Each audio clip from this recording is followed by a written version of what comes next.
Ooh, what's up you guys, welcome back to another spoiler video. I've missed the past few days because I've just been focused on other things, but I will go over most of what I missed, at least the most important cards. This is of course for Modern Horizons, and pretty much all week we've seen some pretty crazy cards here. We will be getting some reprints, it looks like, for most, if not all of the cards from the original Modern Horizons, and at least the old border style, so you can definitely look forward to some of those really cool ones. But the first really big card here going back to the 24th is Chatterfang Squirrel General. 3 mana legendary creature, Squirrel Warrior, Forest Walk. If one or more tokens would be created under your control, those tokens plus that many 1/1 green squirrel creature tokens are created instead. And you have an ability of 1 black, so you can sacrifice X squirrels. Target creature gets +X -X until end of turn. So you get 2 colors here for a squirrel deck if you want to build one in Commander. It looks like we're going to get a ton of squirrel support, which is kind of funny. This was always a joke tribe. But we get a reprint here in Squirrel Mob. Gets +1/+1 for each other squirrel on the battlefield. So you do get some support in this set. You get a Squirrel Lord in Squirrel Sovereign. Other squirrels you control get +1/+1. You also get another really cool squirrel here in Ravenous Squirrel. Whenever you sacrifice an artifact or creature, put a +1/+1 counter on it, and you can pay 3 mana to sacrifice an artifact or creature to gain 1 life and draw a card. Squirrel Sanctuary is a 1 mana enchantment. When it enters the battlefield, create a 1/1 green squirrel creature token. And whenever a non-token creature you control dies, you may pay 1. If you do, return Squirrel Sanctuary to its owner's hand. Moving on from that, we have Fractured Sanity as a 3 mana sorcery in blue. Each opponent mills 14 cards, cycling of 2 mana. Whenever you cycle Fractured Sanity, each opponent mills 4 cards, so that's a brilliant card. Gonna fit in pretty well into a lot of those mono blue mill decks. And then we get Serra's Emissary, a 7 mana creature, mono white angel. As Serra's Emissary enters the battlefield, you choose a card type. You and creatures you control have protection from the chosen card type. So while I don't know if this is going to be a really powerful card in Modern, it's most certainly going to see some Commander play. And we get Rise and Shine, a 2 mana sorcery. Target non-creature artifact you control becomes a 0/0 artifact creature. Put 4 +1/+1 counters on each artifact that became a creature this way, and then an overload cost of 6 mana. We have Sword of Hearth and Home, so this is a brand new sword. Equipped creature gets +2/+2 and has protection from green and from white. Whenever equipped creature deals combat damage to a player, exile up to 1 target creature you own, then search your library for a basic land card. Put both cards onto the battlefield under your control, then shuffle. So that's a pretty cool way of taking advantage of good ETB creatures, as well as just taking advantage of any kind of ramp strategy. So if you're playing like a landfall deck, this would be really good, but also protection is just awesome no matter how you get it. Now I heard a rumor about this new card here, Void Mirror, that this one was actually made in honor of me, like a little nod to my channel. No, I'm just kidding, but it would be really cool if it were. But whenever a player casts a spell, if no colored mana was spent to cast it, counter that spell. So it really takes advantage of quick decks that want to storm off even. Get a reprint of Patriarch's Bidding. This was a pretty big one here. I think this is an awesome reprint. Great for tribal decks because you can just choose all of your creatures and then bring them back from the graveyard. And then we get a really cool card here. This is actually, I don't think this has ever been done before, but we have Garth One Eye. So 5 mana, 1 of each color. Legendary Human Wizard. This guy will probably get banned. Choose a card name that hasn't been chosen from among Disenchant, Brain Geyser, Terror, Shivan Dragon, Regrowth, and Black Lotus. Create a copy of the card with the chosen name. You may cast the copy. Now I say it could get banned because while Black Lotus itself is banned, you could still play this because the actual card itself is not in your deck. I'm guessing this was kind of a way of getting around that so that you'll never be able to have another Black Lotus, but you'll just have essentially a copy of it in one of the most unusual ways that you could take advantage of any kind of creature ability. But I think it's cool. I think it's an interesting concept. Rather than ever reprinting reserve list cards, you would instead just have copies of them on cards. So all of those cards I think are useful. Shivan Dragon's a little weird, but at least you do have to pay the mana costs for all of those spells. And then we have Grist the Hunger Tide, a 3 mana black and green planeswalker. As long as Grist the Hunger Tide isn't on the battlefield, it's a 1/1 insect creature in addition to its other types. +1, create a 1/1 black and green insect creature token, then mill a card. If an insect card was milled this way, put a loyalty counter on Grist and repeat this process. You may sack a creature. When you do, destroy target creature or planeswalker with the -2, and the -5, each opponent loses a life equal to the number of creature cards in your graveyard. So that's really cool. I like more focused planeswalkers, and this seems to be more focused around insects and self-mill. Then we have Priest of Fell Rites. White and black, this is a pretty cool one. You can tap and pay 3 life.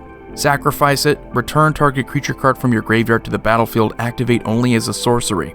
And it has Unearth of 5 mana, so you can bring it back and do it all over again. So this is basically an Apprentice Necromancer, but for black and white, and you get another use out of it. For Modern, I think that's going to be pretty crazy.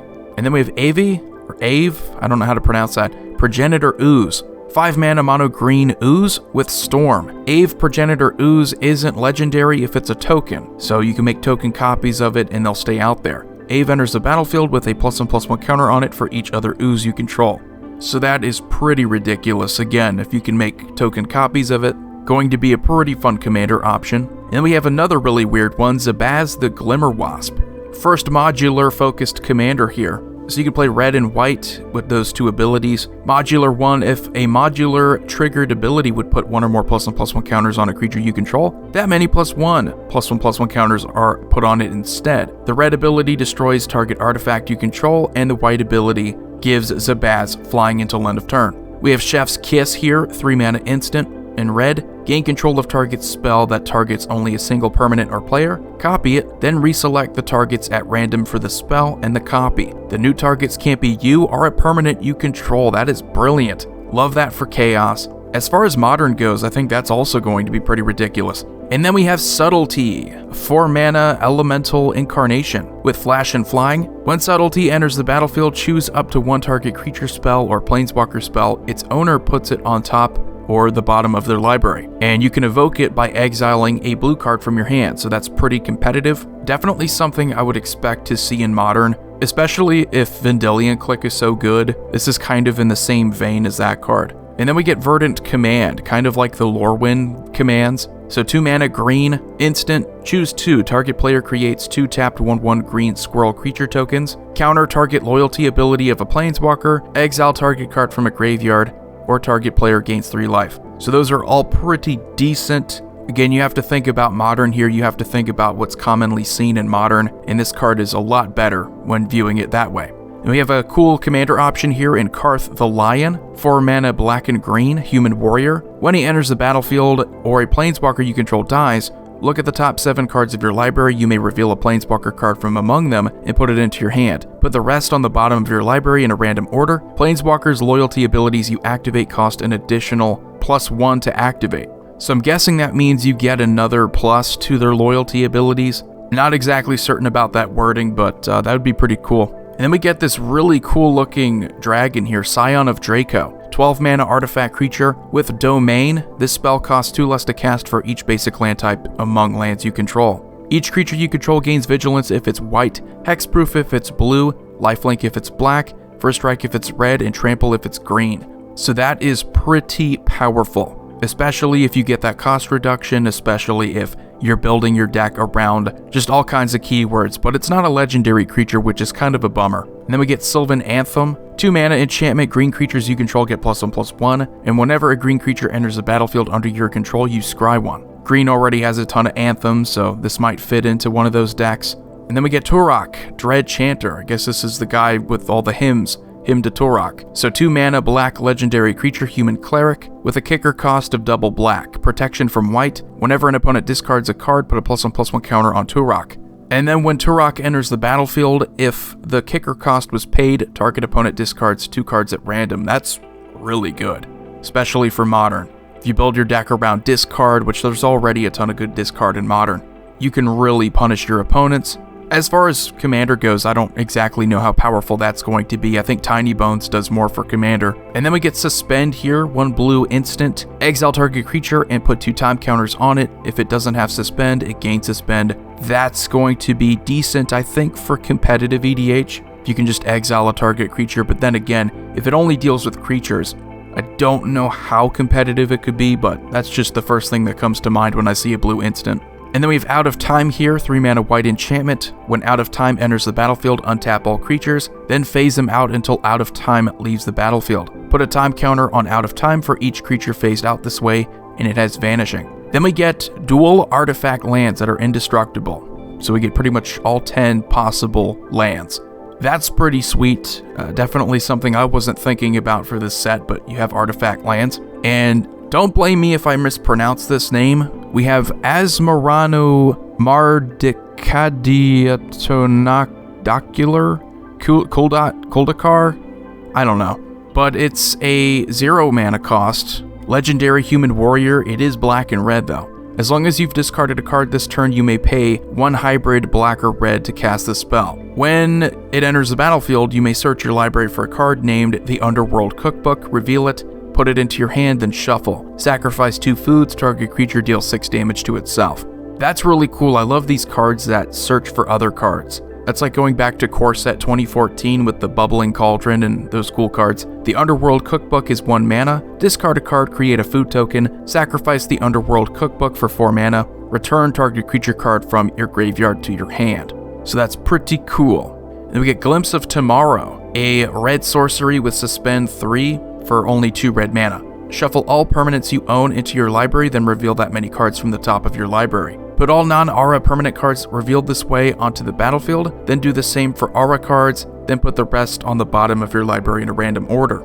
And then we get another reprint of Imperial Recruiter, so if you were looking forward to that, there you go. We get Disapprove, a 2 mana flash enchantment. When Disapprove enters the battlefield, you draw a card. Creatures lose all abilities. At the beginning of the next end step, you sacrifice Disapprove, so that's really cool. Basically like a instant speed humility. And we have Gaia's Will, suspend card here for 1 green mana. Until end of turn, you may play lands and cast spells from your graveyard. If a card would be put into your graveyard from anywhere this turn, exile that card instead. That is ridiculous. It is a suspend, so you do have to wait a while for it, but it's essentially, I mean, there's no subtlety here. This is basically a green Yawgmoth's Will. And then we get General Ferris Rockirek, 3 mana, red-white. Legendary creature, human soldier, hexproof from mono-colored. Whenever you cast a multicolored spell, create a 4/4 red and white golem artifact creature token. That's pretty cool. We already have a ton of multicolor support, so that should be a pretty straightforward deck to build. And then we get Civilion. I don't know how to pronounce that either. God of the Sea and Sky. 3 mana, mono blue legendary merfolk god. If you control 2 other merfolks, Civilion, God of the Sea, has flying and indestructible. When Cielon, God of Sea and Sky attacks, you draw a card, and other merfolk you control have Ward of 1. So that's going to be pretty cool if you want to bring merfolk back to Modern and make them a bit more competitive. I think this is definitely a card to do that with. And we get Ignoble Hierarch, so if you didn't get the reference there. 1 green mana with Exalted to tap for red, black, and green. So it's basically Noble Hierarch, but for Jund instead. And then we have Lotus Cryptozoologist. Green and blue legendary snake elf scout. Whenever another non-token creature enters the battlefield under your control, investigate. You can tap to sacrifice X clues. Target opponent reveals the top X cards of their library. You may put a non-land permanent card with mana value X or less from among them onto the battlefield under your control. That player puts the rest on the bottom of their library in a random order. So I love clues. I love that they're bringing that back. We get Obsidian Charmaw. 5 mana, this spell costs 1 less to cast for each land your opponents control that could produce colorless mana. And it has flying. When it enters the battlefield, destroy target non-basic land and opponent controls. So that might be a good sideboard card against Tron. We have Harmonic Prodigy, 2 mana, red creature, prowess. If an ability of a shaman or another wizard you control triggers, that ability triggers an additional time. And then we have Calibrated Blast, 3 mana, red instant. Reveal cards from the top of your library until you reveal a non-land card. Put the revealed cards on the bottom of your library in a random order. When you reveal a non-land card this way, Calibrated Blast deals damage equal to that card's mana value to any target, and a flashback cost of 5 mana. And then we get Persist here, 2 mana black sorcery, target non-legendary creature card in your graveyard. Return it to the battlefield with a -1/-1 counter on it. That is, that's ridiculous. I guess the only downside being you can't just target a legendary creature. There are some really good legendaries that you can dump into your graveyard in Modern, so I don't know. And then we have Academy Manufacturer, 3 mana artifact assembly worker. If you would create a clue, food, or treasure token, create 1 of each instead. So if you create any of those, you get the other 2. So you create a treasure, you get a clue and a food. That's a really cool flavor card, I like that. And then we get Piru the Volatile, 8 mana. Red, white, and black Elder Dragon with flying and lifelink. At the beginning of your upkeep, sacrifice it unless you pay red, white, and black. When Piru dies, it deals 7 damage to each non-legendary creature. So this is a nod to the old Elder Dragons where you had an upkeep cost where you could pay it just to keep your creature out there. But you don't necessarily need to have it out there because when it dies, it's just gonna suicide itself. for 7 damage to each non-legendary creature. That's really cool. Then we get Yavimaya, Cradle of Growth, a legendary land. Each land is a forest in addition to its other types. So here we have it. We get essentially green Urborg. Make all of your other lands forests. That's going to be sweet for mana fixing. So anyway, guys, let me know what you think about these spoilers. I think we've seen a ton of really powerful cards. And not just for Modern, I think there's a ton of Eternal support here for Commander. But let me know what you think in the comment section below. As always, if you have not already, subscribe, like, comment, share. Hit that notification bell so you don't miss any future videos. Void here signing off. Have a wonderful day.